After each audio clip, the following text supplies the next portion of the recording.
Hi, you guys, and on today's discussion, I wanted to talk just a little bit about Matthews Atlas. Now, this is a brand that I think a lot of us have been familiar with for a very long time. However, I do feel as if we're going to be getting more familiar as time goes on, as I've been noticing many improvements and many exciting things come from this brand as of late. And I figured I should do basically a very, very small and minute timeline and then just sort of explain how the brand went from being one that I liked to one that I absolutely loved, and basically how a lot of my problems with the line, I shouldn't say problems, but more nitpickings, how they improved on them. So that's what we're going to be talking about here in this video. I'm sorry I didn't get one of these last week. I had nowhere really to film or do any of it, and I didn't have time to actually record one. I spent a lot of time on a project which you'll probably be seeing at some point. But anyways, let's hop right on into it. So around oh boy, I want to say that they first designed like a dual rotating fan in the Brazil, I think it was the Brazilian market or somewhere down south, maybe in the 60s or 70s, somewhere around there. And then sometime in the early 90s, Chuck Matthews decided to bring this to the US, and then he formed the Matthews Gerbar Fan Company. I think Gerbar might be the name that they use down south. Um, but anyways, so I should probably mention, I'm not sure whether he was involved before that or not. I'm really not 100% sure. That's not really the point of this video. So if anyone wants to do some digging on the history, then feel free to leave that in the comments. But anyways, he started off with one model called the Duplo Dinamico. And a little interesting fact, Quorum also sold the Duplo Dinamico under the name Commotion. And I saw this in one of the old catalogs when I first got it, and I was so, confused on why there was a Matthews fan in there. So I gave Matthews a call, and they were like, yeah, we let them use that. We licensed the design to them so they could sell that, so they could sell our fan. So I guess that was just one way that they were getting their design out when they were first starting, is that they went to a showroom brand such as Quorum. However, by the very early 2000s, they didn't only just have this fan, they also introduced the Brisa 2000, and then I believe one of the directional fans, it was either the Bianca or the Gerald. I think it might have been the Bianca. And then later on throughout the 2000s, they did introduce the Gerald. And then there were a couple wall fans, I think both the Michelle and the Bruna, if I remember right. And then they introduced tons of other ceiling fans as well. And keep in mind, these are all the ones that have either one or two portable fan motors on it, and then that either rotates them, or they can oscillate, or they just sit there. And so these are the cooler, more high-end products here that were handmade here in the USA. But anyway, some of the other designs they eventually introduced, I think the Vent Patina was one. I think that might have been in 2002. There was the Aruthian, or however you say that. I don't know. The Italo Ventania, which was their big one. And then, are there any other ones I'm forgetting? There might be, but that was most of them. And then sometime in the early 2010s, they introduced the jewel tone finishes, which is, where you could get all those wacky colors. And you still actually can get a lot of those wacky colors today. They started off just as a page in the catalog, as some special order thing, before eventually they just listed the finishes down below the models as special order. But also in the early 2010s, they also introduced the Atlas line, which was basically still high quality product, except it wasn't, handcrafted in the USA. And it didn't take the same form as all the Matthews products did, even though a couple of them were similar. These were essentially more affordable while not being builder products, well, except for the America, which most certainly was a builder fan. And yeah, basically it was still high-end stuff, but it just wasn't all fancy, handcrafted, crazy detailed. I think you guys get what I'm saying here. They started off with a few products, such as, I believe the Irene was one of the first to be introduced, the Bubble. And then they also had the, oh goodness, they had a couple of their own rotating fans. There was the Aqua and then the Dagny, both of which were relatively, similar to Matthews Gerbar products, but they just weren't to the same quality. It was essentially one of the rotational fans for a better price. They also did, I believe, have a couple portable fans and maybe some wall fans. If not, those got added later on into the line, because I know they did make those for a while. I think they might have also had one of those directional ceiling fans too that just had the one turbo fan on it. Um, and then over time they introduced other models such as the C4, which was that two-bladed thing. And then let's see, what else did they introduce? They introduced the Donair. Now the Donair was pretty popular. That one actually they still make today. And then they also introduced the Eliza right around 2014. That was also pretty big. And then really they just continued to add more finishes onto these different products. They introduced the Irene H's and the HLKs and then the Eliza LKs, and they were really just rounding out the line with what they already had. And then in 2019, they released their first ever catalog. Before this point, they just had binders with spec sheets in them. And I actually almost passed up on my first one, but then I was like, no, I'll take it. And yeah, and that's just because it wasn't in a normal catalog form. But then in 2019, they introduced the first catalog. I don't remember if they introduced many new products that year, probably just a lot of new finishes. However, one thing that I would start to notice around this time was that they started to introduce a lot of designs that were just so darn similar to each other. And this is actually one of my nitpickings that they've definitely gotten better with, because for a while they would just introduce so many things that were under like the same designer or similar designer, were designed by the same person, so that they were just so similar that there wasn't much variation in the line. They introduced the Patricia fan, which was basically like an Irene HLK just on a down rod. And then over time they introduced models such as the Molly and the Mollywood, and then the Non and the Non XL. And I do believe there might have even been a couple other ones as well.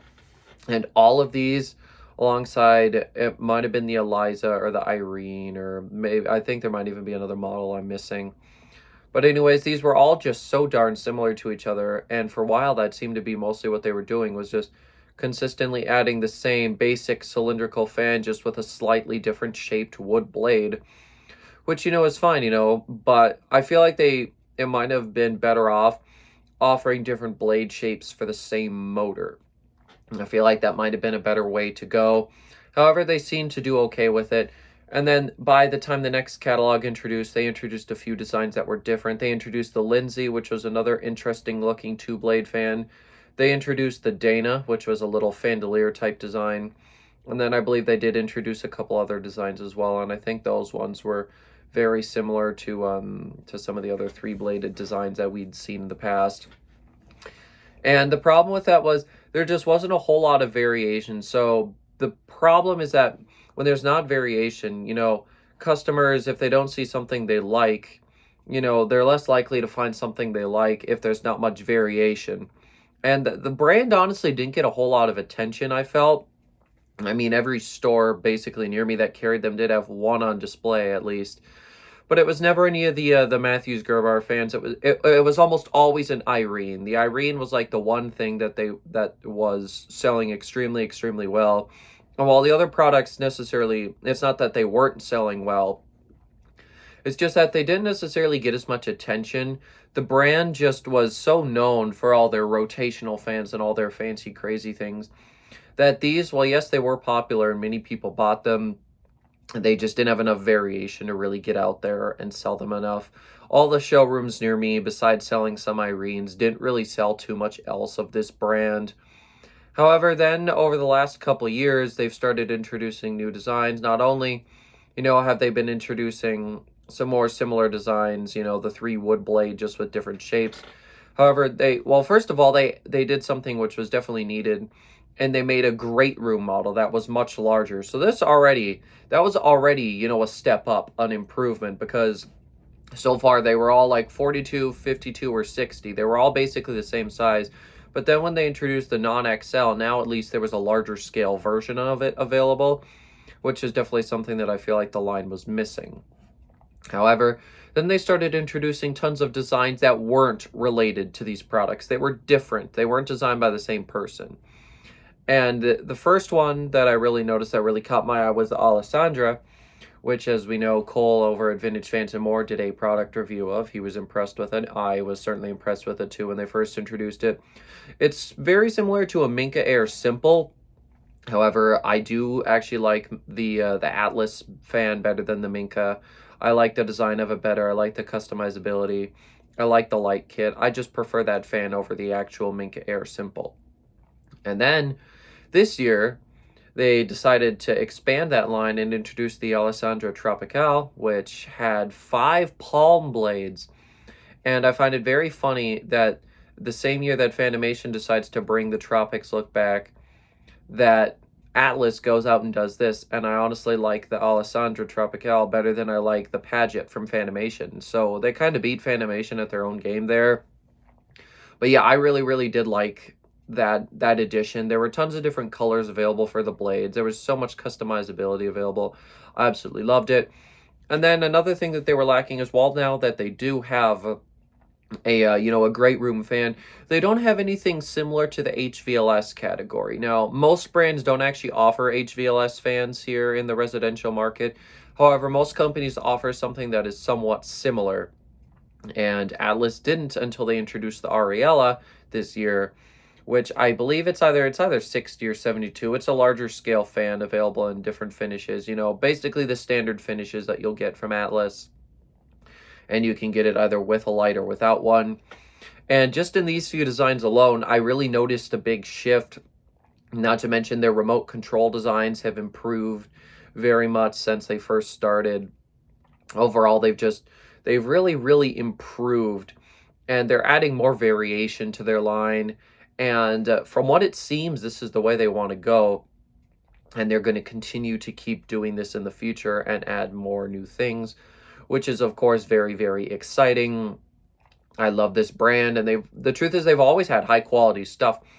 I don't really think I've heard of any complaints in terms of quality control with these things. If anybody's experienced anything, definitely let me know. But so far, all I've heard is, quality products. They move the air, they're quiet, they feel nice, and they look good. So really, it was a great brand always. It's just sometimes some great brands, they just don't always have as much of a variation. We just like them because of how nice the products are. Like Emerson. Emerson, towards the end, didn't have much variation. They weren't really doing much. Like, nothing really was going too well with the trends. They were really lagging behind. But still, we loved the products because we knew that they were reliable and they were good quality. And they still looked good. They just didn't necessarily align with a lot of the trends. They weren't really keeping up with what the consumer wanted. Whereas I feel Atlas is really doing this now, which is absolutely excellent. And I have a feeling that this brand is going to continue to do amazing things. And in my personal opinion, this is most certainly a brand to keep your eye on and to keep watching, because who knows what they're going to do next, but I have a feeling it is great, great things. They've already released a digital pre-version of the next catalog, which I think is going to be volume 4. And in that catalog, they're going to have both the Ariella and then the Alessandro Tropical. Maybe there's other new products waiting that they're going to add. I'm not really 100% sure. I have no idea. Either way, from what it seems, that catalog is going to be due to release next year. But yeah, this most certainly is a brand that you're going to want to keep your eye on, because I have a feeling that they're just going to keep expanding and keep on growing. They're definitely somebody to just keep checking in with, every year. See what they got. And if you're looking for a product, that's modern, that's sleek, that's just crisp and looks amazing, I think that they are a very, very good option. So yeah, that's really just about all I've got to say here. I sure hope you guys enjoyed this video. I hope you enjoyed the mini timeline, and I hope you guys enjoyed hearing about some of my little nitpickings and how they improved them. They really have done a great job over these last few years, and they've definitely taken a place, in my top brands now, which is, very, very exciting. Things usually don't shift there too often. However, recently I've had some bad experiences with one of the other brands that is on my top.